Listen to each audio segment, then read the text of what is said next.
Estamos aqui com o engenheiro Emiliano Rocha.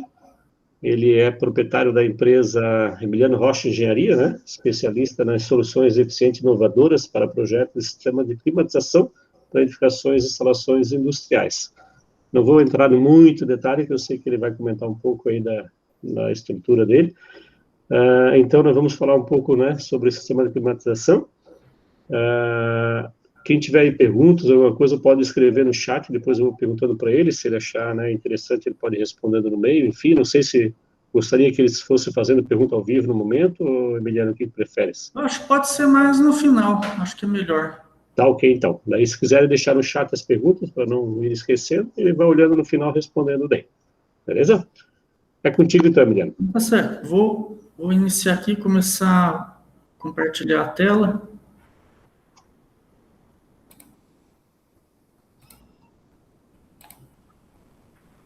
Bom, vocês estão vendo a apresentação? Ainda não chegou comigo. Então, deixa eu...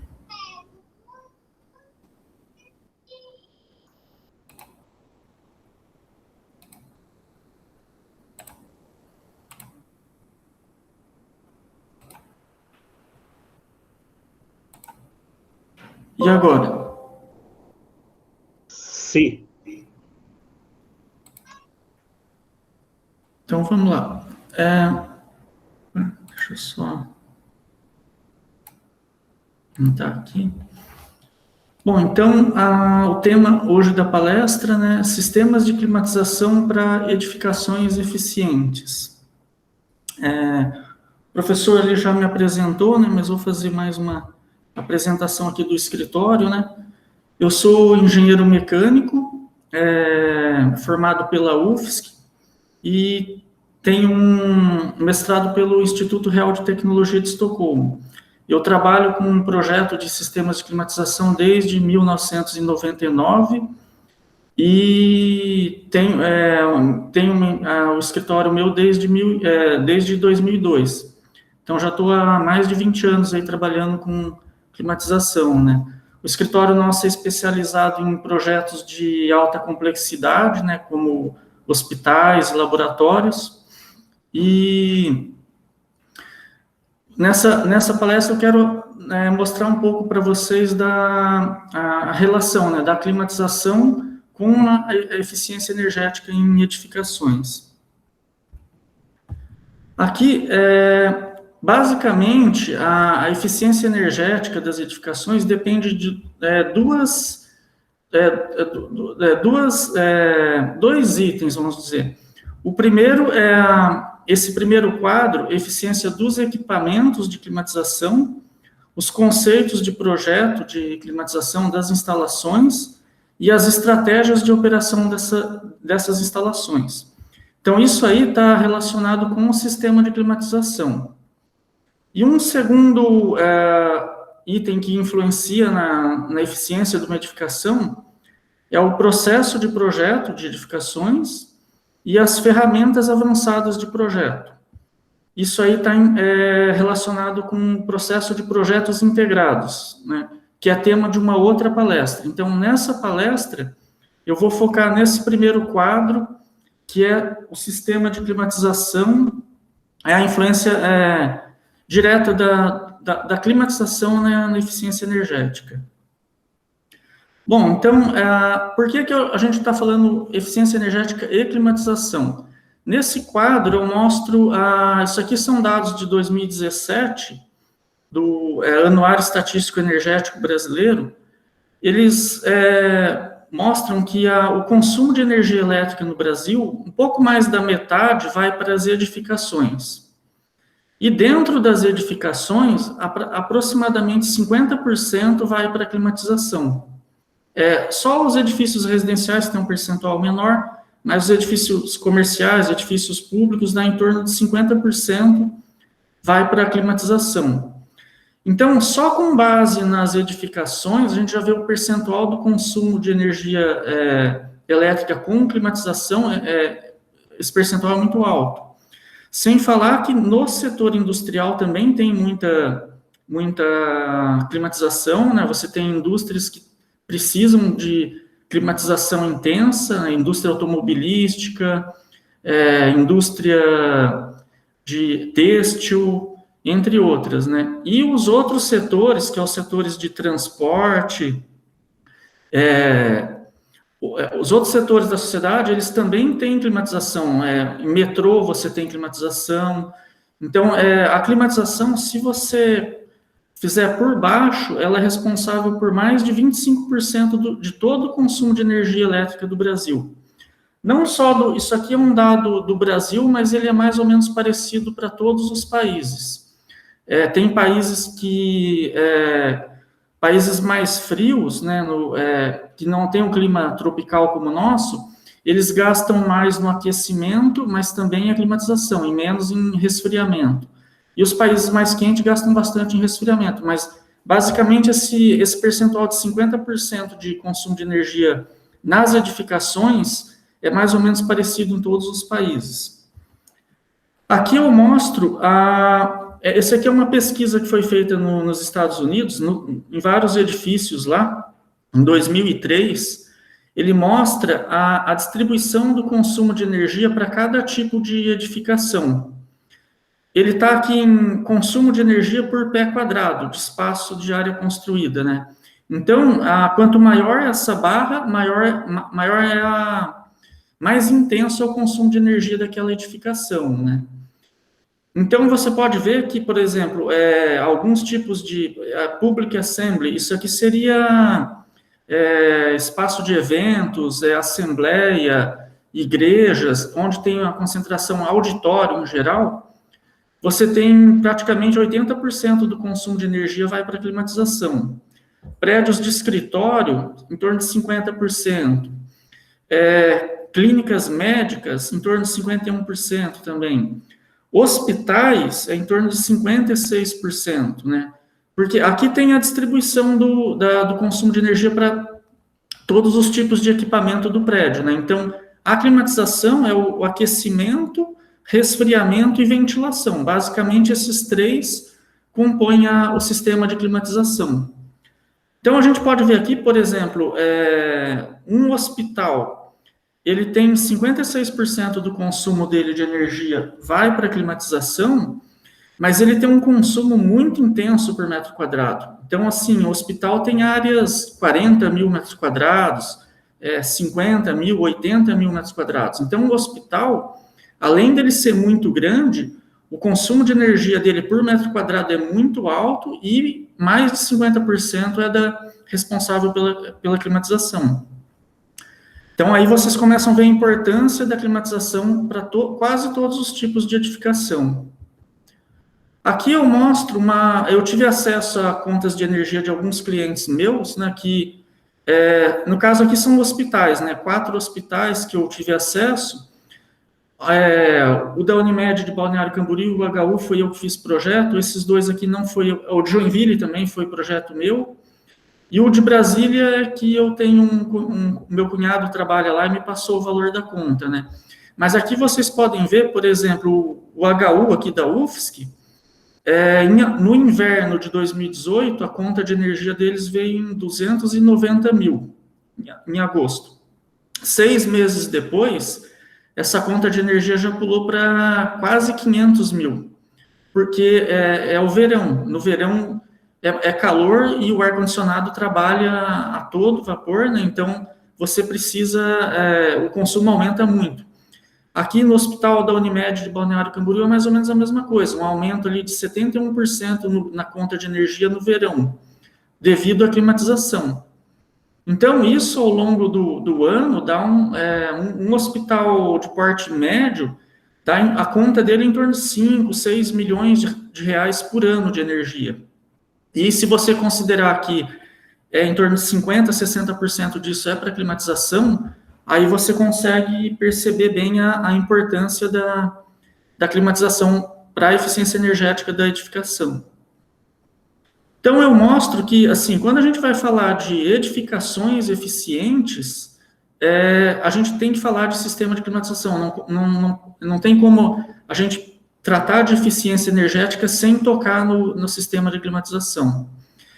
E as disciplinas que têm mais influência, né, primeiro a engenharia mecânica, porque é a disciplina responsável pelo projeto, instalação e operação do sistema de climatização, que a eficiência do sistema de climatização não depende só do projeto, ele depende da forma como ele é feita a instalação e a operação, a forma como é feita a operação.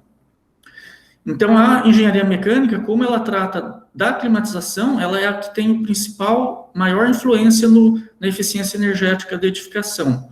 Depois vem a arquitetura. A arquitetura tem uma influência muito forte também no consumo de energia da edificação, porque o projeto arquitetônico, ele influencia demais nas soluções que vão ser que você vai poder oferecer para aquela edificação de climatização.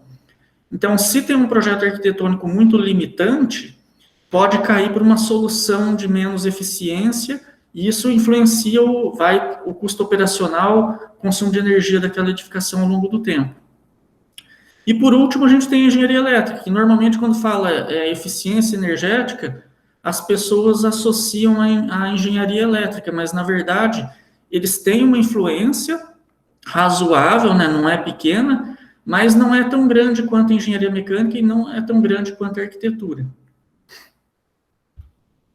Aqui, então, só antes de começar a desenvolver mais, eu vou falar, a gente está falando de sistema de climatização, só vou dar a definição, né? Então, um sistema de climatização, ele, por definição, ele consiste na tecnologia para se manter as condições ambientais desejadas em um determinado espaço. Essas condições podem ser requeridas para conforto ou processo, né? Conforto, sim, quando é simplesmente para atender o conforto das pessoas, né? E processo é quando tem algum equipamento ou algum processo de fabricação ou alguma a manipulação de algum produto que pode precisar um controle especial do ar ambiente, né? Então, todo sistema de climatização, basicamente, tem esses componentes que eu estou listando aqui, né? Você tem uma unidade de tratamento de ar, que tem uma serpentina de resfriamento, ela resfria o ar, eventualmente uma serpentina de aquecimento para aquecer, ou pode ser uma resistência elétrica, um ventilador que circula esse ar através de dutos de insuflamento, que vão ter unidades terminais no ambiente que joga esse ar para dentro do ambiente e às vezes regula a quantidade de ar que vai ser jogada, eventualmente tem uma caixa de reaquecimento e depois dutos de retorno que voltam para a unidade de tratamento de ar. Uma parcela desse ar ele é descartado para poder fazer a tomada de ar externo. Então, a mesma quantidade de ar externo que eu tomo, eu tenho que descartar um volume igual para fechar o balanço, né? Então, a gente tem uma recirculação de ar no ambiente, mas eu tenho uma renovação de ar, que é uma parcela que entra de ar fresco externo para não manter o ambiente saturado, né? Essa parcela de ar externo, ela tem normas que exigem, né, qual que é a vazão mínima de ar externo para cada tipo de aplicação, né? Então, tem ambientes que precisam uma vazão de ar externo maior, um percentual de ar externo maior, outros um percentual menor. Uma outra conceito importante é o da carga térmica. Já que a gente vai falar de climatização, isso aqui é muito importante, porque a carga térmica, sempre que a gente fala de climatização, a gente menciona a carga térmica, e a definição da carga térmica é a taxa de energia que deve ser adicionada ou removida para manter aquelas condições ambientais desejadas naquele determinado espaço. Então, adicionado é o aquecimento, né, que eu tenho que fornecer, e a energia que precisa ser removida é o resfriamento.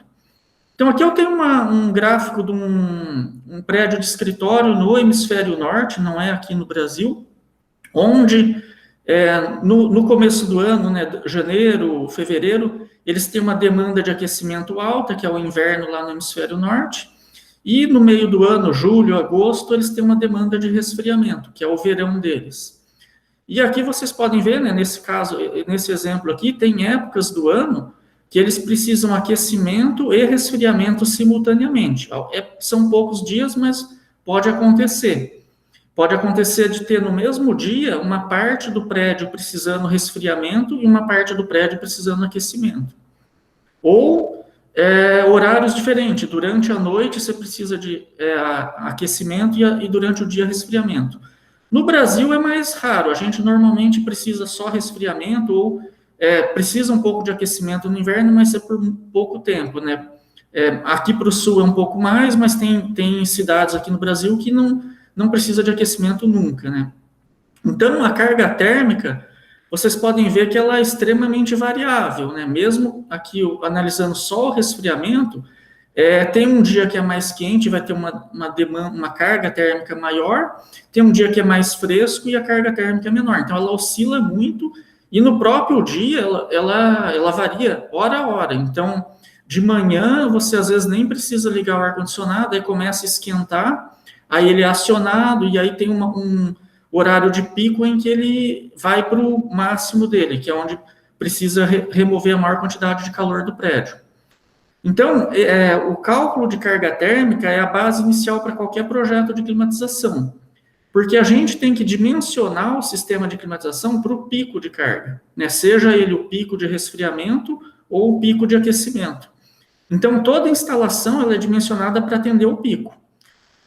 Mas ela opera 99% do tempo fora da condição de pico, em carga parcial.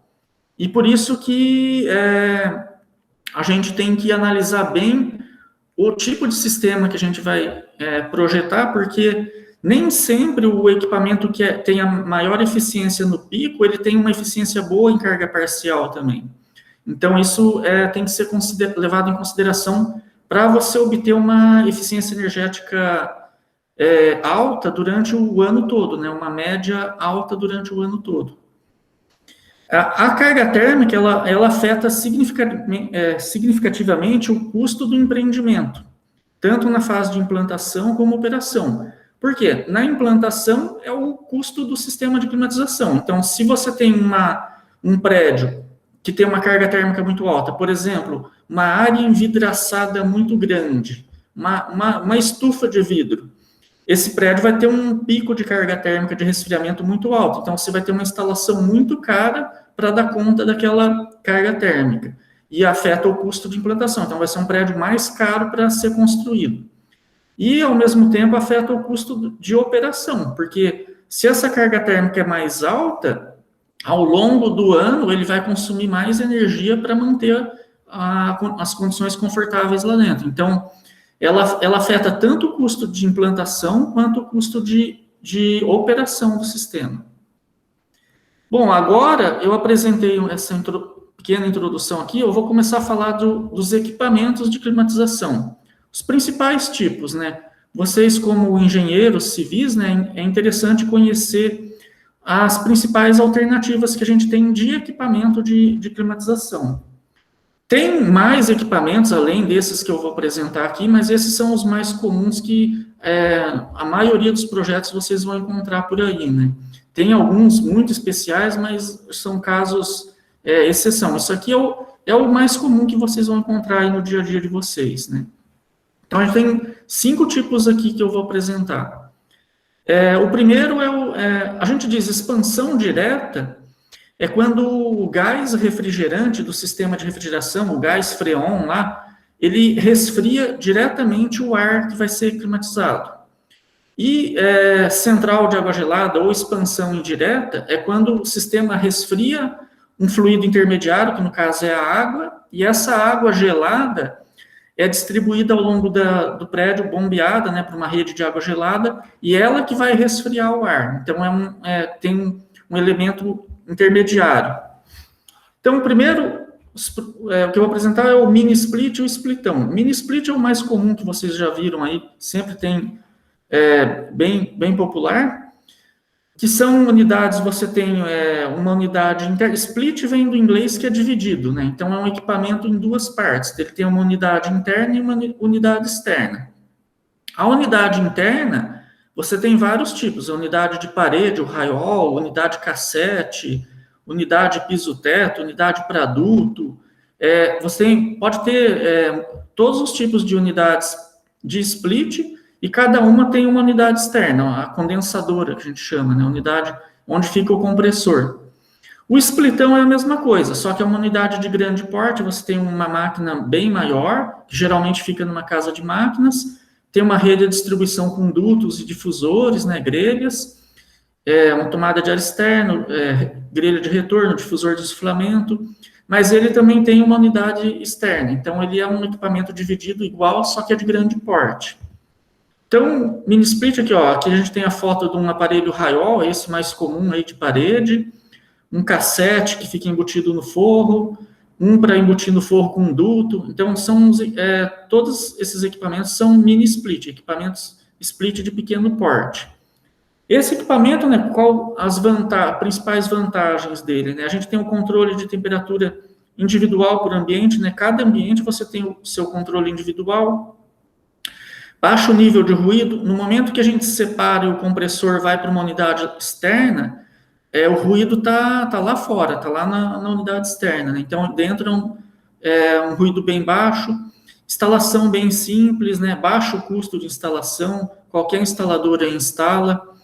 O consumo de energia dele é individualizado, então é fácil de fazer rateios. Se você tem um prédio comercial, várias unidades independentes do mesmo prédio, cada um paga a sua conta, né? A energia é individualizada. Quando ele não está sendo usado, não tem consumo de energia, que também é uma vantagem para alguns casos, né? As desvantagens, né? Ele varia, a temperatura oscila um pouco. Quando você tem um compressor comum, que é o compressor liga-desliga, on-off, a variação de temperatura é razoável, muitas vezes chega a ser desconfortável. Quando você tem o compressor inverter, que é o compressor que não desliga, ele só fica modulando, acelera e desacelera, aí essa variação de temperatura é bem pequena. A distribuição do ar é ruim em muitos casos, eu pus alguns aqui, mas em muitos casos é ruim, né? Você põe um aparelho desse e se você fica bem embaixo do jato do ar, você sente frio, o piso-teto pior ainda, quem senta bem onde cai o ar, fica totalmente desconfortável, né? Então, essas são a principal limitação, desvantagens deles, né? Mas ele tem outras, demanda de energia elevada, porque cada máquina tem um compressor, quando esse compressor liga, ele tem um pico de consumo de energia, então, se você tem um prédio com 200 aparelhos, eventualmente pode coincidir ter 200 picos ocorrendo ao mesmo tempo, e aí o sistema elétrico daquele prédio tem que dar conta dessa coincidência de picos de acionamento do compressor que vai dar uma sobrecarga na rede elétrica. A grande desvantagem, a limitação da instalação, é a distância de interligação entre a unidade interna e externa. Então, máquinas com compressor inverter conseguem uma distância um pouco maior, mas as máquinas convencionais, compressor on-off, tem uma limitação bem grande, o comprimento é pequeno. Um split pequeno de 9.000 BTU é no máximo 10 metros, 10, 12 metros, não pode passar disso. Então, isso aí pode inviabilizar a instalação dele em alguns tipos de edificações, né? E ele tem, o custo de manutenção é relativamente alto, não atende alguns, você não consegue ter equipamentos especiais, ele tem o equipamento padrão ali para aplicações simples, né? O splitão é bem parecido, aqui tem a foto, é uma unidade grande, essa aqui é a unidade externa, esse aqui é um módulo de ventilador, tem um ventilador dentro, aqui é o módulo de serpentina, você encaixa um no outro e forma o equipamento. Em relação ao mini split, ele já tem uma vantagem, você consegue uma distribuição de ar melhor, porque você consegue dutar e colocar difusores, e aí consegue, não vai ter aquele problema de um volume de ar muito grande caindo em cima de uma pessoa, você distribui de forma uniforme e consegue ter uma temperatura homogênea no ambiente, né? Ele também tem uma vantagem de aceita filtros especiais, então você consegue ter uma qualidade do ar melhor, pode atender ambientes que precisam de filtragem especial, então você já consegue atender com ele. Mas o restante das desvantagens deles é mais ou menos parecida, né? Quando o compressor é comum, a temperatura oscila, compressor comum também tem um consumo de energia elevado, a demanda de energia elevada, a demanda é a potência que você tem que contratar com a concessionária. Então, se você tem picos de energia, picos de consumo de energia, você tem que ter uma demanda contratada mais alta. Custo de manutenção é alto também, porque quando você considera individualmente, vezes um número grande de máquinas, esse sai um custo grande. Vida útil curta, tanto o mini split quanto o splitão, em torno de 15 anos. Na beira do mar aqui, às vezes até menos, quando está próximo bem em frente do mar, a maresia acaba atacando o equipamento e ele não dura mais do que 10 anos, geralmente já tem casos até que é menos, né? Então, esse é o mini split e splitão. O terceiro, a opção que eu vou apresentar aqui é a central VRF, que VRF vem do inglês aqui, ó, é Variable Refrigerant Flow, né, que é fluxo de refrigerante variável. Qual é o conceito disso? Você tem uma central de climatização, nesse caso aqui é modular, você tem vários módulos. Esses módulos interligam numa tubulação comum que alimentam as mesmas unidades internas. Você pode ter unidade high-wall, unidade cassete, unidade piso-teto, unidade embutido, unidade de grande porte.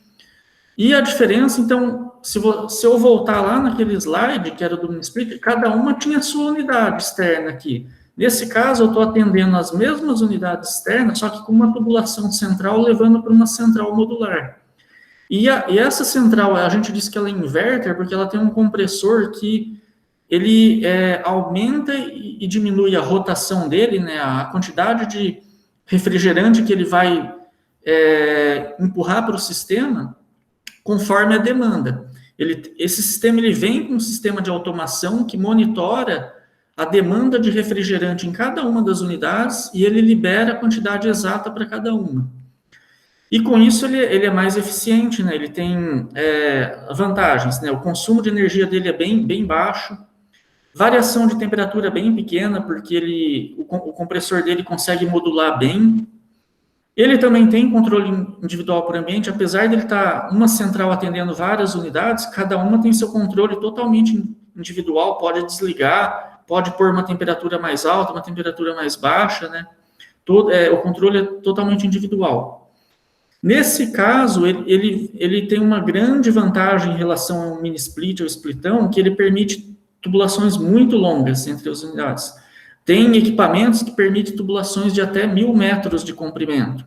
Então, com isso, você aumenta a gama de aplicação dele. Outras vantagens, baixo nível de ruído. A ruído está só lá no compressor, que está numa central, lá na cobertura, ninguém vai escutar. O consumo de energia dele também é zero quando não está sendo utilizado. Ele já vem com uma automação incluída nele, ele tem um pacote de automação muito sofisticado, permite programação horária, acionamento remoto, interligação com outros sistemas de automação predial, controle de presença. Isso é uma vantagem e também é uma desvantagem, porque você não consegue comprar um sistema central VRF sem automação, a automação está embutida nele. E isso torna ele caro, é uma das principais desvantagens dele, que é o alto custo do equipamento, né? É um equipamento muito caro. Outras desvantagens, questão de segurança, né? Porque quando você tem uma tubulação enorme dessa, uma central dessa, que tem 40, 30 quilos de gás refrigerante dentro dessa tubulação, se alguém fura acidentalmente esse tubo, vai colocar um quadro na parede, faz um furo e fura um tubo desses, vai vazar 40 quilos de gás refrigerante nessa sala. E aí a pessoa pode morrer sufocada aqui. O gás refrigerante, ele não é tóxico, mas ele vai deslocar o ar do ambiente e muitas vezes pode criar uma pressurização no ambiente. Se for um ambiente fechado, estanque, ele pode pressurizar o ambiente e a pessoa ter dificuldade para abrir a porta e pode acontecer esse tipo de acidente. Então, alguns tipos de edificações onde as pessoas têm mobilidade reduzida, que é o caso de hospitais, né, que você pode ter um paciente acamado, um paciente que está, às vezes, sedado, está inconsciente. Então, existem normas de segurança que tem uma série de restrições de aplicação desse tipo de equipamento nesse tipo de edificações, em hospitais, por exemplo. E para você cumprir com todas as normas de segurança que eles exigem, acaba se tornando inviável. Não é proibido, mas é bem difícil de você conseguir cumprir com as normas de segurança, atender todas essas normas e ter uma instalação segura. Eu já vi casos de instaladores e até alguns projetistas mais inexperientes de projetarem VRF, ou projetarem hospitais com VRF, mas muitas vezes não estão respeitando essas normas de segurança.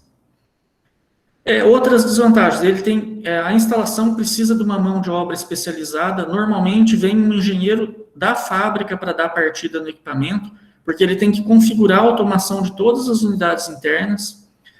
Essa instalação ela é feita de uma vez, é difícil, para você fazer alterações de layout depois é bem complicado, porque você tem que recolher todo o gás da tubulação, do sistema completo, para adicionar um ponto a mais, depois reconfigurar novamente essa automação, né, para dar carga do gás. Então, ele é um sistema que não tem flexibilidade. Para aqueles casos onde vai instalar e não deve mexer tão cedo. Se tiver que mexer, vai ter um custo muito alto. A vida útil dele é mais ou menos igual ao do mini split, é o mesmo tipo de equipamento, né, o mesmo tipo de compressor scroll, serpentina do condensador é parecida, né, então a vida útil é mais ou menos igual, né. Prazo de entrega longo, a maioria desses equipamentos é importado da Ásia, né, da China ou do Japão, que é lá que foi inventado, né, a Daikin que inventou, a empresa japonesa que inventou o inverter, e a maioria vem de lá. Então, muitas vezes, se você tem dificuldade para peça de reposição, às vezes acaba e demora para voltar, então, às vezes, isso é um problema crítico quando você tem aplicações que não podem parar, às vezes quebra, tem que ficar 2 meses esperando uma peça de reposição vir lá da China. E, dificuldade de instalação em etapas, né? Porque você tem que fazer em uma etapa única, não dá para ficar fazendo ampliações, pequenas ampliações, que o custo é muito alto. Bom, o quarto tipo é a central água gelada, condensação a ar. Por que eu digo condensação a ar? A central de água gelada, a gente tem um equipamento que é o resfriador de água, ou chiller em inglês, né, bem conhecido como chiller. Esse equipamento, ele tem um sistema de refrigeração dentro dele, ele tem um evaporador, um condensador, né, compressor, válvula de expansão, e o evaporador dele resfria a água que é bombeada para o prédio. Então, ele é um sistema parecido com o central VRF, só que ao invés de circular o gás freon aqui dentro, a gente está circulando a água gelada. É uma água que foi resfriada pelo chiller, o resfriador de água. E são bombas centrífugas, né? Bombas centrífugas que circulam essa água, 2 tubos, né? Um tubo de avanço, outro de retorno. E as unidades internas são exatamente as mesmas do mini split, do central VRF, unidades raiol, unidades cassete, piso-teto, embutido para duto, e unidades de grande porte. O nome muda, nesse caso a gente não vai chamar de condicionador de ar, a gente chama de climatizador ou fancoil, fancolete, quando é pequeno porte, mas é a mesma coisa, a diferença é que ao invés de passar o gás refrigerante, né, passa a água gelada. Isso tem uma série de vantagens, né? Esse sistema. Primeiro eu vou mostrar aqui, ele precisa de uma área técnica descoberta. É onde fica a central de climatização. Ela pode estar na cobertura do prédio, pode estar no chão, mas é uma área bem grande, razoavelmente grande, que a gente precisa ventilada no tempo para alojar a central de climatização. Essa central de climatização a gente chama de condensação a ar, porque o calor que é removido do prédio, né, que vem pela tubulação de água gelada, ele é rejeitado em condensadores que rejeitam calor direto para o ar. Então, o gás freon passa num trocador de calor, um condensador, que rejeita, é uma serpentina letada que rejeita esse calor direto para o ar. Então, o equipamento tem que estar ao tempo, né, exposto no tempo para rejeitar esse calor para o ar. Então, as principais vantagens, baixo consumo de energia, porque a gente tem resfriadores de água de eficiência muito alta,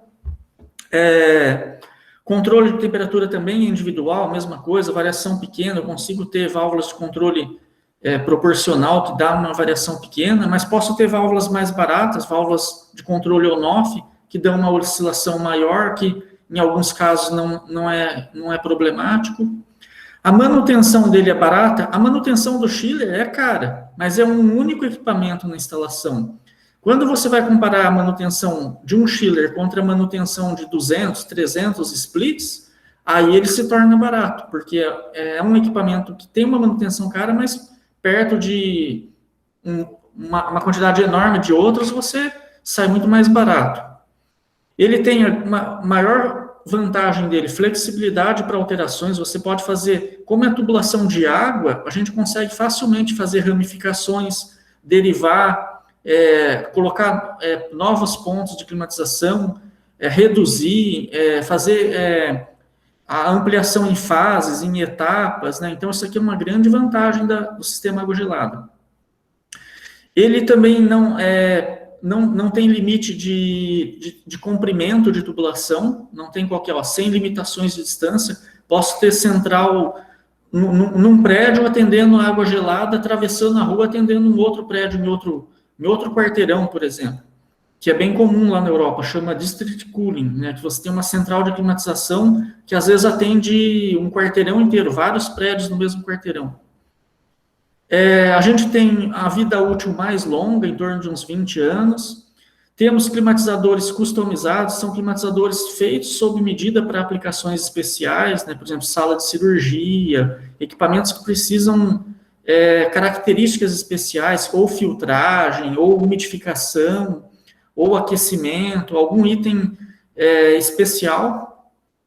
Ele permite backup, você pode pôr múltiplos chillers nessa central e ter um deles de backup, N+1, e permite estratégias de operação mais eficientes, que é um dos temas dessa palestra que eu vou falar mais adiante, né? Agora a gente está vendo os equipamentos, em seguida a gente vai ver essas estratégias de operação mais eficientes. Desvantagens é o custo. A central de água gelada, ela custa mais, um sistema central de água gelada, condensação a ar, ele custa geralmente o dobro de um sistema split, por exemplo. Ele também precisa de uma mão de obra mais qualificada. O ruído, ele é elevado na CG, o ruído é concentrado na central, mas tem que ser bem posicionada essa central, porque ela é bem ruidosa. E ele tem um consumo de energia alto quando você tem uma carga pequena muito baixa. Quando você tem, por exemplo, uma salinha que fica ligada 24 horas por dia, o prédio todo desligou, mas tem um CPD lá que fica ligado 24 horas por dia, e às vezes para acionar toda a central de climatização, as bombas centrífugas, tudo para atender só essa salinha, era melhor ter um split independente para ela, porque senão o consumo fica alto. Bom, aqui eu estou mostrando o outro tipo de sistema, de equipamento, né, central água gelada, condensação a água. A diferença desse equipamento, que o chiller, nesse caso, ele é um chiller, ele resfria a água que é bombeada para o prédio, idêntico ao outro, condensação a ar, mas ele rejeita o calor para um outro sistema de água, que a gente chama água de condensação. É uma água que é água quente, né, que vai ser bombeada para as torres de resfriamento. As torres de resfriamento é o local onde rejeita esse calor para o ambiente. A torre de resfriamento é basicamente um chuveirinho de água, joga a água quente por cima, tem um ventilador em contracorrente que promove a circulação de ar por ela, e ela cai numa bacia resfriada e volta para o sistema, né, para o condensador do chiller, onde ela vai ser aquecida com o calor rejeitado pelo condensador, e aí volta para a torre de resfriamento. Nesse caso, a gente precisa de uma casa de máquinas abrigada, uma casa fechada, pode ficar no subsolo do prédio, pode ficar na cobertura, né? E, em compensação, a gente precisa de uma área descoberta para as torres de resfriamento, que é elas que vão estar rejeitando o calor para o ambiente. Aí, as vantagens desse sistema, né? Baixíssimo consumo de energia. No momento em que eu rejeito o calor para a água de condensação, o consumo de energia do chiller diminui ali em torno de 25%, mais ou menos. Então, ele tem um consumo muito baixo de energia. O resto é mais ou menos parecido com o chiller condensação à água. Tem um controle individual, variação de temperatura pequena, a manutenção é barata, é mais barata que o chiller em si é mais barato que o condensação a ar, mas aí tem a manutenção da torre, que aí ela precisa de tratamento químico. A torre, para evitar a proliferação de algas nela, tem que ter uma empresa que faz o acompanhamento todo mês, tratamento químico, que aí é um custo de manutenção também. Mas voltando para as vantagens, né, ele tem alta flexibilidade para alterações, a vida útil é muito longa. O chiller, como ele fica abrigado, o condensador dele não está exposto ao tempo, ele dura bem mais do que o chiller condensação a ar. Ele também tem as outras vantagens, climatizadores customizados, backup, estratégias de operação mais eficientes, né, instalação em fase, sem limitações de distâncias. E a principal desvantagem é o alto custo de instalação. E mais uma, nesse caso, o consumo de energia é muito mais baixo, mas a gente tem que ter água de reposição nas torres de resfriamento, porque a torre de resfriamento, ela resfria a água pela evaporação de uma parte da água. Então, para complementar essa água, em torno de 1% da água circulada na torre evapora. E é essa evaporação que resfria a água. Então, eu tenho que repor esse 1% de água, eu tenho que repor ele, que para o volume de água circulada é bem grande, dá um consumo de água muito grande. Então, eu gasto bem menos energia, mas em compensação eu tenho que gastar água, eu tenho que ter um consumo de água de reposição. E aqui um outro problema é a torre de resfriamento, se ela não tivesse tratamento químico bem adequado, ela pode ser uma fonte de contaminação. Tem restrições de onde você pode colocar ela, não pode colocá-la muito perto de uma tomada de ar, por exemplo, uma tomada de ar do sistema de ar-condicionado. Bom, então aqui eu apresentei os 5 principais tipos, né, de equipamentos de climatização, e aqui eu estou mostrando um comparativo da eficiência típica deles, né. Na verdade, todos os tipos desses 5 tipos que eu apresentei, né, eles têm classes de eficiência. Você vai encontrar splits de baixa eficiência e splits de alta eficiência. Você tem no mercado aí, splits de maior eficiência um pouco mais caros, splits de baixa eficiência são mais baratos. A mesma coisa para splitão, para o VRF e para o sistema água gelada.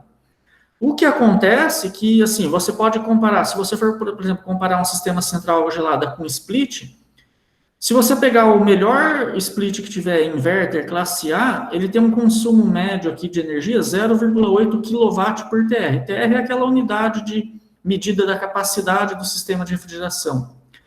Se você for olhar o sistema de água gelada, tem equipamentos que têm uma eficiência pior do que isso. 0,94 consome mais energia do que um split.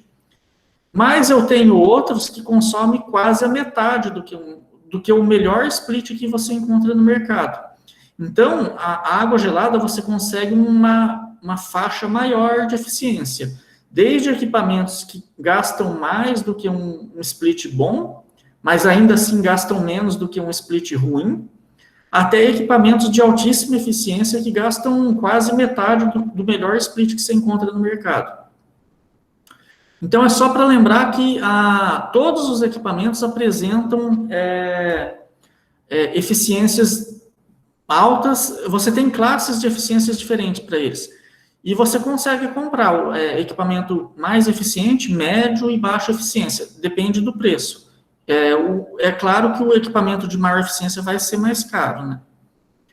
Bom, então agora eu vou começar a falar daqueles conceitos de projeto e estratégias de operação, que isso aqui é um item extremamente importante para a eficiência energética da edificação.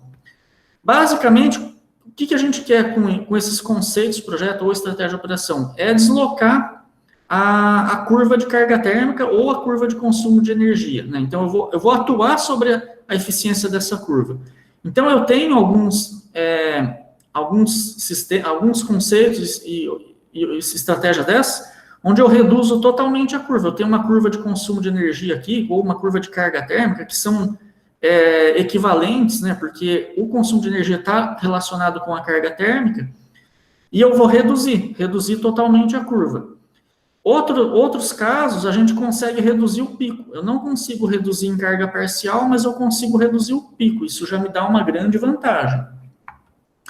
E existem outros casos onde a gente não consegue alterar o pico. O pico é o mesmo, vai ser dimensionado pela mesma capacidade, mas eu consigo, em cargas parciais, reduzir o consumo de energia. E existem outras aplicações, outras formas, onde a gente simplesmente desloca a carga. O consumo é praticamente igual, mas eu desloco de horário. Então, aqui, ó, eu dou alguns exemplos. Esses 5 primeiros aqui, os que eu vou comentar em seguida. Mas se eu fosse... Aqui tem eu listei só alguns. Tem, assim, uma quantidade enorme de... Depende muito da criatividade do projetista, né? Mas você tem, por exemplo, aqui, ó, Night Cooling Thermal Mass. O que significa? Para um local com clima de deserto, por exemplo, lá na Califórnia ou Brasília, aqui no caso do Brasil, você tem um clima que a noite é muito fria e o dia é muito quente, é um clima de deserto. Dias extremamente quentes e noites frias. Então, você pode projetar um prédio com um sistema de climatização onde você aproveita o frio da noite para resfriar a massa térmica desse prédio, você vai passar o ar frio pelas estrutura do prédio, as vigas, as lajes, que vai ter uma massa bem pesada e vai armazenar esse frio na própria estrutura do prédio para, quando chegar durante o dia, que a temperatura está super alta, quente, o ambiente ainda vai estar confortável. E muitas vezes é possível conseguir fazer isso sem precisar acionar um sistema de climatização complementar. Mas tem outros casos, por exemplo, recuperação de energia. Você usa o calor do sistema de climatização para aquecer água, por exemplo, água para piscina, água para um sistema de desumidificação. Você tem resfriamento evaporativo para pré-resfriar o ar. Tem uma série de conceitos de projeto e estratégias de operação. Então, eu vou apresentar esses 5 aqui resumidamente. O primeiro deles, termoacumulação. A termoacumulação, o que consiste? É produzir energia térmica, né, frio ou calor, e armazenar ela num reservatório para ser utilizada em outro horário. Por que a gente vai fazer isso? Porque a gente tem a tarifação no Brasil e na maioria dos países, para prédios comerciais, grande porte, a tarifa varia com o horário. Você tem um horário, que é o horário de ponta, que é conhecido, né? Das 18h30 às 21h30, onde a tarifa ela é quase 4 vezes mais cara que nos outros horários. Então, você vai deslocar o consumo de energia do horário caro para um horário mais barato. E aí você vai ter uma economia enorme. Então, a termoacumulação, eu tenho 2 formas de fazer. Termoacumulação com gelo ou termoacumulação com água gelada. Com gelo, a gente tem aqui em Florianópolis, no Shopping Beira-Mar e no prédio da sede da Celesc. Esse aqui, basicamente, o sistema aproveita o horário ocioso, né, à noite, o shopping está desligado à noite, então a central de climatização trabalha à noite, que é o horário que a energia é barata, produzindo gelo, congela a água que tem nesses tanques, e durante o dia ele derrete esse gelo e usa esse gelo, essa água derretida, né, água gelada do derretimento do gelo, para resfriar o sistema de climatização. Esse tipo de sistema, ele pode até economizar dinheiro, mas ele não economiza energia. Na verdade, ele gasta até 30% a mais de energia, porque para fabricar gelo tem que ser um chiller especial com duplo set point, ele trabalha com resfriamento a menos 15 graus, e para fazer isso, ele gasta muita energia. Só que ele gasta muita energia, 30% a mais de energia, no horário que a energia custa 4 vezes mais barato. Então, assim, ele pode economizar dinheiro, mas energia, ecologicamente, ele não é. E ele já deixou de ser utilizado no Brasil, ele acaba não compensando. O sistema aqui é muito vantajoso é a termoacumulação com água gelada, que é basicamente a mesma coisa, só que eu uso o chiller padrão, chiller convencional, e eu estoco essa água gelada num tanque de termoacumulação. Esse tanque, ele não são tanques duplos, um para água gelada, outro para água quente. Na verdade, é um único tanque, onde, quando eu tenho excesso de produção de água gelada, o prédio está consumindo menos, eu envio ela por baixo, essa água gelada entra por baixo no tanque, e vai deslocando para cima, vai empurrando a água quente para cima. E no caso, quando eu preciso, no horário de ponta, eu desligo todo o chiller, desligo todos os equipamentos e aciono só as bombas de água gelada que vão puxar essa água gelada estocada. Puxa de baixo, manda para o sistema e retorna quente. Então, o tanque, ele é sempre o mesmo, único, e ele está sempre cheio. O que acontece é a quantidade de água gelada e a quantidade de água quente que varia, e essa linha divisória chama thermocline em inglês, né? Que é a faixa que separa a água simplesmente por estratificação térmica. A água quente é mais leve, a água gelada é mais pesada, e a separação é só por estratificação térmica. Esse sistema, ele economiza tanto energia quanto dinheiro. Ele economiza energia porque ele trabalha, quando o chiller trabalha à noite, por exemplo, ele está numa condição mais favorável, o ar externo está mais frio e ele vai ser mais eficiente nesse horário. Então, ele reduz uma economia de energia pequena, 5%, talvez até menos, mas a conta de energia ele reduz bastante, dependendo da aplicação. Se for um shopping center que tem um pico de energia bem no horário de ponta, que é a hora que o shopping está lotado, você pode ter uma redução bem significativa na conta de energia. Ele também pode, uma das vantagens, reduzir a capacidade instalada. Por exemplo, se você tem um prédio de eventos, né, uma casa de eventos, que você tem um evento que dura 2 horas, uma casa de eventos enorme, com uma capacidade para milhares de pessoas, e só que ela opera durante 2 horas, é um show que vai ter, ou é uma apresentação, e isso aí vai durar apenas 2 horas. E vamos supor que tem 1000 TR de capacidade desse sistema, para atender esse sistema. Ao invés de você ter um sistema convencional com 1000 TR de capacidade, você pode pôr um chillerzinho de 200 TR, 150 TR, 10 vezes menor, trabalhando 24 horas por dia ali, gerando água gelada, acumulando essa água gelada, para nessas 2 horas você usar a água que foi estocada. Então, em alguns casos, o custo inicial às vezes é até menor, porque você vai ter uma central muito menor, só que você tem um tanque, né? O tanque é enorme. Esse tanque realmente ele tem um custo alto. Mas, em alguns casos, o custo total pode ser até menor do que um sistema convencional. Ele tem uma certa redundância, né? Porque se quebra a central, você ainda tem água gelada estocada, dá para aguentar algumas horas ali de operação. Ele permite aumentar um sistema existente sem adicionar chillers novos, porque você pode usar, colocar um tanque de termoacumulação, já dá um ganho de capacidade. E o reservatório de água gelada, ele pode ser utilizado como reserva de incêndio, né? O bombeiro ele tem uma exigência, ele exige um volume de reserva de água de incêndio, você já pode aproveitar esse reservatório e utilizar como reservatório de água gelada. O bombeiro permite isso. Porque a gente não está consumindo água gelada, a gente só está circulando ela. Ela está sempre disponível ali para, no caso de um incêndio, ser utilizada. E ele ajuda a linearizar a carga, que isso aí pode viabilizar outras aplicações, como a cogeração de energia, por exemplo, gerar a própria energia no prédio, que é o caso, muitos shopping centers fazem isso. E a única desvantagem dele é o volume para o tanque de água gelada. Precisa tanto de espaço, né, área técnica para esse tanque, quanto o custo, né? Tem um custo alto de execução.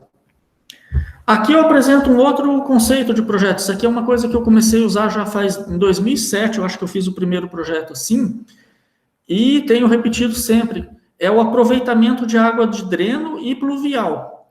Por quê? Quando eu mostrei para vocês aquele central de água gelada, condensação à água, eu falei, uma das desvantagens é a água de consumo. Eu preciso repor água na torre, que é uma vazão, é uma quantidade de água bem grande.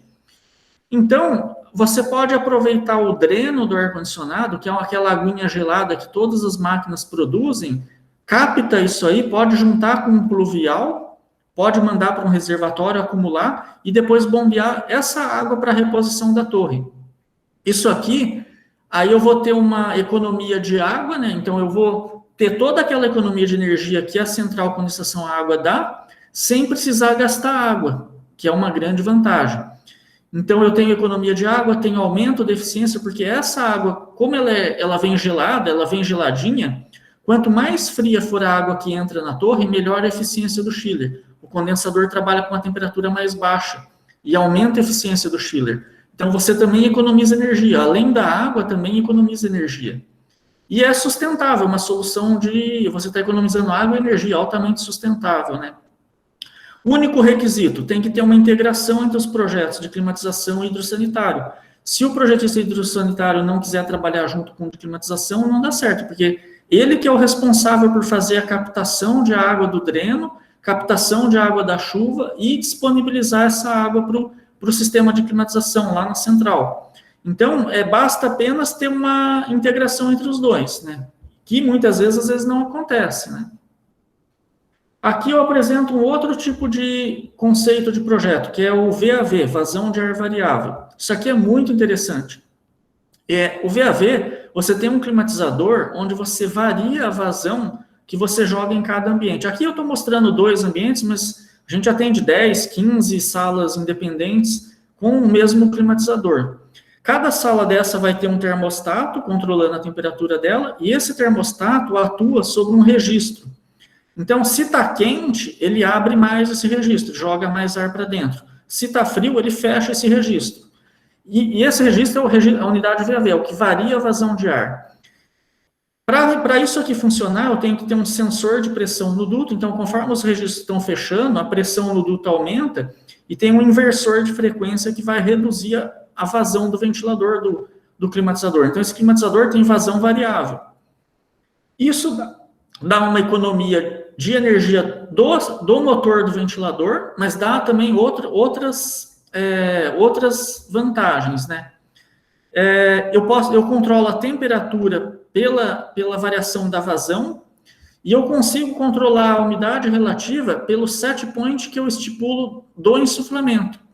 Então, esse sistema, uma grande vantagem dele é que ele controla a temperatura e a umidade relativa simultaneamente. Isso é muito importante em aplicações onde a umidade relativa precisa ser controlada. E tem um outro caso bem interessante que eu utilizei, por exemplo, quando você tem uma aplicação que precisa, uma zona especial que não pode ter recirculação de ar, ela precisa, a gente chama 100% de ar externo. Esse tipo de caso, eu posso combinar um ambiente desses especiais com uma rede VAV, usando o equipamento convencional, o mesmo equipamento, desde que eu tenha uma vazão de ar externo no sistema maior do que essa vazão que eu tenho que exaurir. E isso acontece, a gente pode pegar, por exemplo, um leito de isolamento para COVID, que está, em alta agora. Esse leito não pode ter recirculação de ar. Então, se eu tenho lá um sistema VAV atendendo 20 apartamentos, e um desses leitos é um leito de isolamento, eu posso combinar ele nesse sistema e não tem risco de contaminação nenhum e fica muito barato. Aqui eu fiz um estudo comparativo para um projeto que eu fiz, comparando esse sistema que eu propus, né, usando o 100% de ar externo combinado com um sistema VAV, com uma solução convencional, que é colocar um fan coil com 100% de ar externo específico para aquele ambiente. Então, a carga térmica fica muito menor, o consumo de energia a plena carga fica bem menor, o custo de implantação é menor, e ele ainda tem uma vantagem de facilidade de manutenção, porque eu não preciso abrir o forro para acessar o fan coil. Esse fan coil aqui está numa casa de máquinas, o técnico para fazer manutenção, às vezes ele entra por fora, nem passa por dentro da área crítica. E com relação ao risco de infecção, os dois são mais ou menos parecidos, né? Os dois têm um baixo, né? A solução convencional e essa que eu propus. Mas aqui é para vocês verem que existe solução de eficiência energética que é muito melhor e às vezes mais barato, né? Nem sempre que o mais eficiente é mais caro. Então aqui eu só resumi as vantagens, né, do VAV, mas eu já mencionei quase todas elas aqui, né? Permite atender essas zonas especiais com equipamento convencional, redução do consumo de energia em carga parcial, manutenção simples, menor risco de contaminação, porque o equipamento está fora do ambiente. E os requisitos? Eu tenho que ter espaço para climatizadores de grande porte, casa de máquinas, né? Então, se o arquiteto não deixou essa previsão, a gente não consegue implantar isso. E eu preciso de espaço para dutos grandes, então eu tenho que ter um pé direito, uma altura entre o forro e a parte de baixo da laje ou da viga bem grande para passar esses dutos, né? Tendo esses requisitos, a gente consegue aplicar esse sistema. Agora, aqui um outro conceito de projeto, bem fácil de entender, é o ciclo economizador pelo lado do ar. O que significa isso? Esse ciclo economizador, a gente simplesmente monitora a temperatura do ar externo e a temperatura do ambiente. Então, eu posso ter uma aplicação, por exemplo, casas noturnas, boates, CPDs, supermercados, shopping centers. Essas aplicações, você tem uma geração de calor muito grande, mesmo no inverno. Então, você precisa de resfriamento, mesmo no inverno, para essas aplicações. E aí, o que a gente faz? Eu monitoro a temperatura do ar externo. Quando o ar externo está numa condição mais vantajosa, ao invés de eu acionar o equipamento de refrigeração, eu puxo o ar externo e jogo o ar externo da rua para resfriar o ambiente. Quando o ar externo subiu a temperatura, aqueceu, a gente fecha esse damper e aí recircula o ar. Então, eu recirculo ou não conforme a condição do ar externo. Isso aí é bem simples de fazer. É uma automaçãozinha bem simples. Você precisa só ter um duto de ar externo grande para poder, quando tiver favorável, abrir 100% o registro de ar externo e fazer a captação de todo o ar. E descartar esse ar para fora. É melhor jogar o ar do ambiente para fora, que ele vai estar mais quente que o ar da rua. Então, isso aqui é um caso típico, onde você consegue ter uma redução da conta de energia bem grande. A economia, nesse caso, ela só ocorre quando o ar externo está frio. Então, assim, esse tipo de aplicação você nem precisa estudar ou tentar ver se vai ser bom ou não num local que é sempre quente. Se você pega uma cidade como Manaus, por exemplo, que é quente o ano inteiro, esse tipo de aplicação você não precisa nem verificar, analisar se vai ser bom ou não. Mas locais aqui no sul, que a gente tem um inverno que tem temperaturas baixas e você tem aplicações, um CPD, por exemplo, de banco, ele precisa de resfriamento. No dia mais frio do ano, ele ainda vai estar precisando de resfriamento. E aí você usa o ar externo.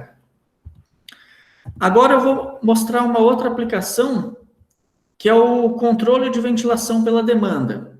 É o sensor de CO2. Esse aqui, a gente reduz a carga térmica pela redução da vazão de ar externo, o ar de renovação, em períodos com pouca ocupação.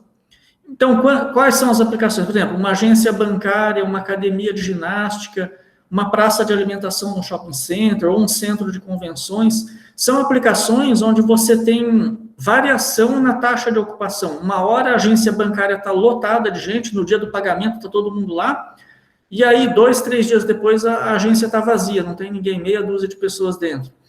Então, quando você faz o projeto de climatização, você tem que ter uma taxa de renovação de ar proporcional às pessoas.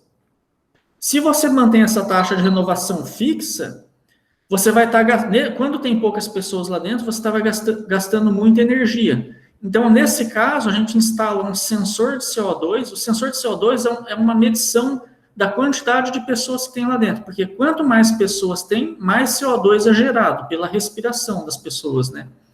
E aí você usa esse sensor de CO2 para aumentar a vazão de ar externo, aumentar ou reduzir. Se tem pouca gente, você reduz a vazão de ar externo. Se tem muita gente, você aumenta a vazão de ar externo. E com isso você tem economia. Sempre que tem pouca gente, você reduz o ar externo, você está pegando lá da rua, está 35 graus. Se tem pouca gente, você diminui a quantidade de ar externo e a carga térmica tua vai diminuir bastante. Então, ele é vantajoso onde a gente tem uma variação de ocupação muito grande. E grandes ambientes, porque você montar isso aqui para um sisteminha desse para cada salinha não dá, é muito caro. Mas quando você tem um ambiente grande, um shopping center, fica interessante, é uma automação barata para um ambiente grande. E é interessante que a economia, nesse caso, ocorre quando o ar externo está quente. Então, ele é complementar ao ciclo economizador. e adequado a qualquer tipo de clima, né? O anterior que eu falei, ele só é adequado para clima frio, quando o ar externo, a economia ocorre quando o ar externo está frio. Aqui a economia ocorre quando o ar externo está quente. Então, para vocês verem como é interessante, né? Bom, agora então eu apresentei, eu falei sobre os equipamentos, falei sobre as estratégias de operação e conceitos de projeto.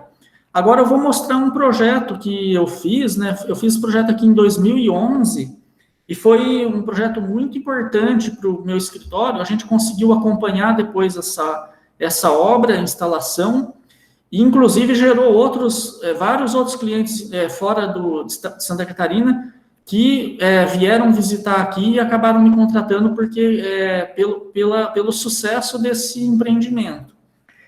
Na verdade, esse prédio fica no Sapiens Park, é um prédio de laboratório, que faz pesquisa farmacêutica, né? É um laboratório que faz pesquisa de medicamentos, né? Faz teste, ele tem um biotério de roedores, onde eles criam os ratos de laboratório, os animais de laboratório, onde fazem testes de medicamentos nesses animais. E esse tipo de biotério, você tem vários tipos de biotério, mas esse biotério aqui, ele trabalha com animais limpos, são animais que ficam num ambiente totalmente controlado, sem qualquer tipo de contaminação, para poder testar o medicamento e ter um resultado confiável. Então, especificamente esse projeto, ele tem 16 salas limpas. Sala limpa é um termo técnico para designar um ambiente que tem que ter um controle super especial de partículas no ar, temperatura, umidade relativa. E dentro dessas salas limpas, a gente tem racks, onde estão armazenados esses camundongos, né, ratos e camundongos, que ficam nessas gaiolas. E esse tipo de laboratório, ele precisa de certificação para validação dos experimentos científicos que são feitos nela. Então, assim, esse teste de medicamento, ele só é validado se foi feito num ambiente certificado, é uma certificação internacional. Então, se o sistema não conseguir atingir essa certificação, todo aquele experimento feito ali, ele não é validado. Nenhuma indústria farmacêutica vai confiar no resultado daquela pesquisa científica. Aqui tem aqui é um exemplo de uma sala onde mostra as gaiolas, né? Cada gaiola dessa fica um casal de animais, 2, 3 animais, e o ar que ele respira é todo tratado com filtros de altíssima eficiência. A ração que eles comem é esterilizada, a água que eles bebem é esterilizada, é um sistema totalmente... um ar totalmente, extremamente controlado, né? E o interessante é que esse projeto tinha sido contratado com uma empresa de São Paulo. E já estava a obra em construção, o cliente, o dono na época era a Fundação CERT, da UFSC, e eles estavam preocupados com o conceito de projeto, o projeto original feito para essa empresa de São Paulo, tinha um consumo de energia muito alto, e eles estavam preocupados com isso. E eles me chamaram inicialmente para fazer uma consultoria de eficiência energética, porque estavam preocupados com o consumo previsto de energia para esse prédio. Mas aí, eu fui estudando o projeto deles para tentar ver como que poderia melhorar o consumo de energia, e aí a gente foi vendo que o projeto dele não estava atendendo nem os requisitos para certificação que eles precisavam.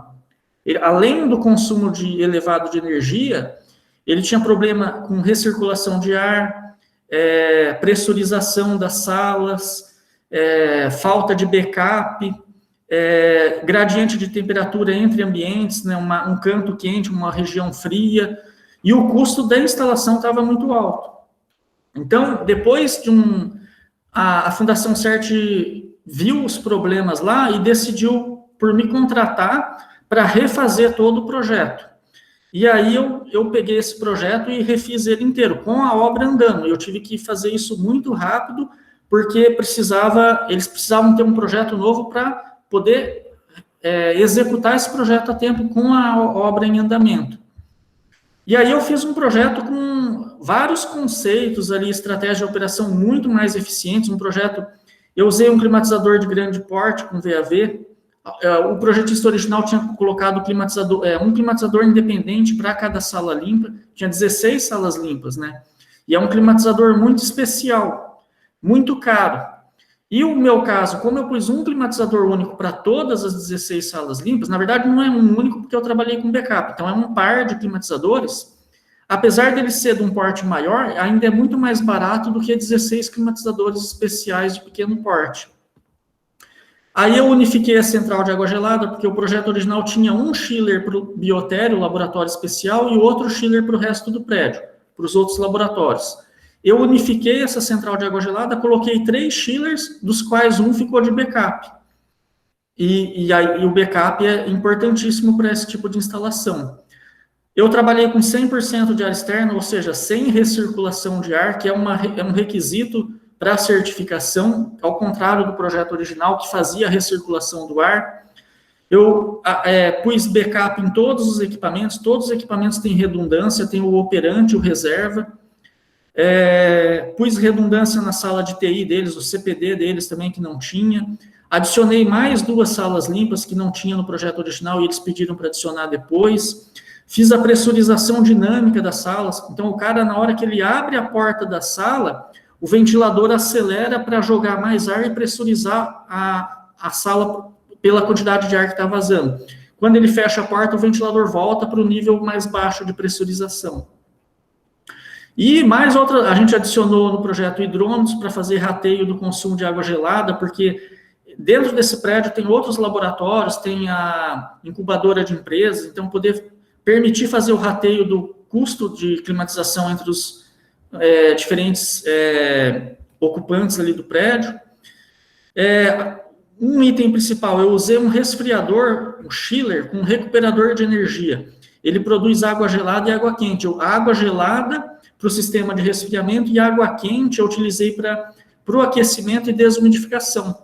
Como eu estou produzindo essa água quente de graça, com o calor do próprio chiller, isso dá uma economia enorme. E eu complementei a carga de aquecimento com bombas de calor de alta eficiência. E adicionei um sistema de automação super sofisticado, que não tinha no projeto original. Aí, com isso, os benefícios, né, do conceito de projeto que eu adotei. Eu consegui um controle simultâneo e dinâmico, temperatura, umidade, pressão nas 16 salas limpas. Então, controle totalmente individual para cada uma dessas salas limpas. Atingir a conformidade com os requisitos para certificação do laboratório pelos órgãos internacionais, que era muito importante para eles. Redução do risco, eu adicionei redundância, né, backup em todos os equipamentos, então isso aí diminui o risco de parada, né, se quebrar um equipamento, tem o equipamento reserva. Controle de temperatura individual em todas as salas, eliminei aqueles problemas de má distribuição de temperatura. Redução do custo operacional, porque como eu usei um conceito muito mais eficiente, o consumo de energia ficou muito menor, eu não tenho aquecimento elétrico, ao contrário do projeto original, que era desumidificação por resistências elétricas. E, além de tudo isso, o próprio custo da instalação acabou ficando 10% menor que o previsto no projeto original. Então, é para vocês verem que a instalação ela ficou muito mais sofisticada, muito mais eficiente, e ainda o custo ficou menor do que o projeto original. Aí, para fazer uma última comparação, eu acompanhei esse prédio, né, acompanho ele até hoje. Então, esse laboratório é o CIEMP, né, Centro de Inovação e Ensaios Pré-Clínicos, né. E a gente comparou com o prédio da sede da Fundação CERT. A CERT era a dona dele, hoje ele é uma entidade separada, uma entidade independente. Mas foi a CERT que criou esse laboratório, né, e depois eles se separaram, né. Mas se a gente for comparar o próprio prédio da Fundação CERT, a sede dele, ele tem um sistema de climatização bem semelhante. Os dois têm uma capacidade de 200 TR, a central de climatização idêntica, com a mesma capacidade, e os dois têm um laboratório que funciona 24 horas por dia. No caso da Fundação CERT, é o laboratório de metrologia, que é onde eles tem os equipamentos lá de metrologia, que não tem que ficar numa temperatura estável o ano todo. E a diferença é que o laboratório da CERT, ele permite recirculação de ar, é um laboratório só para conforto do equipamento. O equipamento tem que estar numa temperatura e umidade estável o ano todo, mas pode recircular o ar, não precisa nem ter tomada de ar externo. E esse do Centro de Farmacologia que eu projetei, ele tinha que ter 100% de ar externo no biotério, que dá um consumo, isso aí provoca uma carga térmica muito maior. Então, aí a gente compara aqui, o prédio da CERT foi projetado em 1988, o projetista dele ainda até trabalha hoje, hoje ele é sócio de uma empresa instaladora. Mas ele foi projetado com conceitos obsoletos, que até para aquela época já estava meio que atrasado. Depois, em 2014, eles fizeram uma modernização da central de água gelada dele e instalaram chillers de alta eficiência. E mesmo com chillers de alta eficiência, chiller condensação a água, que consome menos energia, e com tudo isso, e ainda uma área bem menor do que a área do laboratório que eu projetei, vocês podem ver que o consumo, o custo operacional dos dois, comparado, isso aqui foi comparado no ano de 2017, ele tem um custo operacional 150% maior. Então, o laboratório que eu projetei é uma área maior, uma área bem maior, tem um requisito bem maior, que é sem recirculação, não pode recircular o ar. Ainda assim, o consumo de energia dele ficou muito menor. Não o consumo de energia, o consumo de custo operacional, né? Somando água, energia, tratamento químico. Lá não tem tratamento químico, porque é um chiller condensação a ar. Mas vocês podem ver que o custo operacional é extremamente muito menor para um prédio projetado com conceito de alta eficiência. Então, aqui eu estou mostrando para vocês, esse aqui foi um projeto bem emblemático aqui para o nosso escritório, onde a gente mostra que a gente pode ter soluções de altíssima eficiência e por custo até mesmo, em alguns casos, menor do que o custo do sistema convencional. Bom, então, para concluir a apresentação, o que eu gostaria que vocês entendessem, né? O sistema de climatização, ele é responsável pela parcela mais significativa do consumo de energia da umidificação. Isso é um fato. Todos os tipos de equipamentos de climatização possuem classes diferentes de eficiência. Equipamentos de nível mais eficiente e nível menos eficiente. E a eficiência do equipamento, embora ela seja importante, ela não é o principal fator que determina a eficiência energética total da edificação. Nesse caso do laboratório da farmacologia que eu apresentei, eu utilizei chillers de eficiência padrão, eu não usei chillers de alta eficiência. E no prédio aqui da Fundação CERT, eles colocaram um chiller de alta eficiência, e mesmo assim o meu sistema deu um consumo de energia muito menor. Então, os conceitos de projeto e estratégias de operação utilizados são mais importantes para a eficiência energética global da edificação. Isso aqui que é o mais importante de tudo. E só que qual que é o problema? Para utilizar esses conceitos mais eficientes, a gente depende de requisitos específicos. Quais? Né? Espaço para casa de máquinas, áreas técnicas, altura do pé direito, rebaixo de forro, fosso, né, ou shaft para tubulações ou para dutos. Esses requisitos, muitas vezes, só são previstos quando se utilizam ferramentas avançadas de projeto. Integrated Design Process, né, que é o processo de projetos integrados, ou BIM, né, que é o Building Information Modeling. Então, muitas vezes, a gente tem que recorrer a ferramentas avançadas de projeto para conseguir obter esses requisitos que permitem os conceitos de projetos mais eficientes, né? Então, nessa palestra, eu mostrei esse conceito de projeto. E esse tema de ferramentas de projeto avançado é uma outra palestra que eu já até apresentei para uma outra turma, né? Então, e para concluir por último, mostrar para vocês que quando o projeto é otimizado, ele pode reduzir tanto o custo de implantação como o custo de operação da edificação. Nem sempre O mais eficiente é mais caro. Em alguns casos, a gente consegue chegar num projeto bem otimizado, onde o sistema mais eficiente acaba sendo mais barato. O conjunto todo, né? Não vou dizer o sistema de climatização, porque tem casos, por exemplo, onde vale a pena você investir num vidro, um vidro de alta eficiência, um vidro refletivo.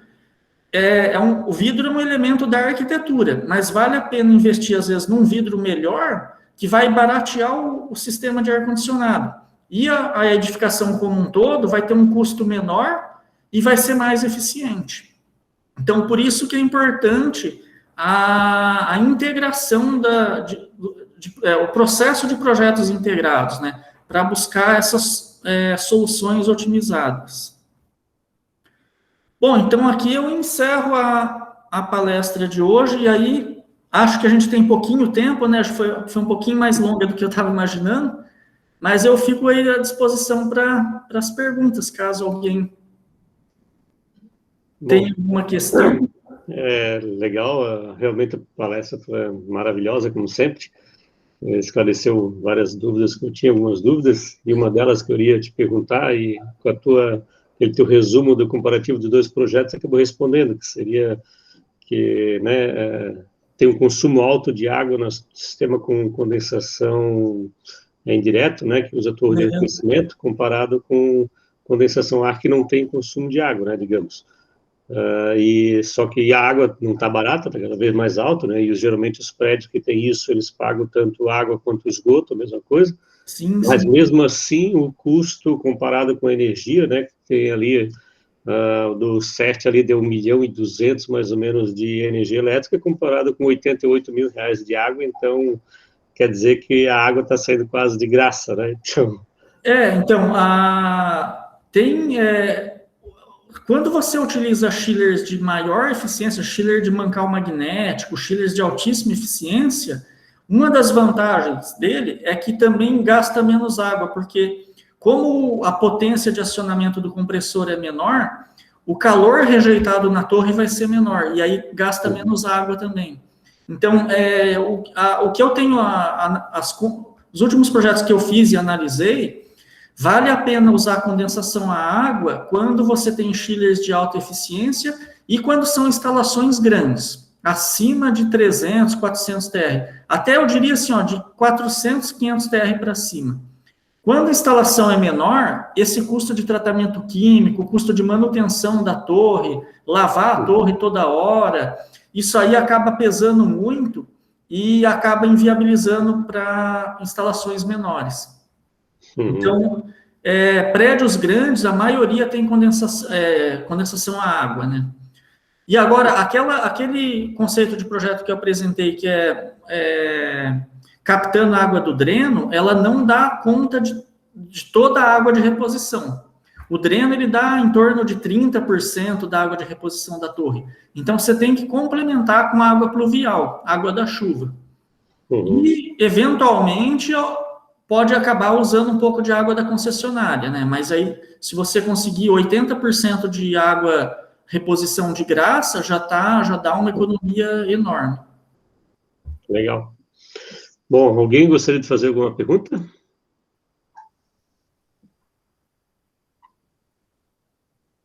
Pelo visto, não. Vou deixar aí, não sei se... Cadê o... Eu convidei em cima da hora aí, o professor Josué. Será que ele quer fazer alguma pergunta para a gente fechar aí?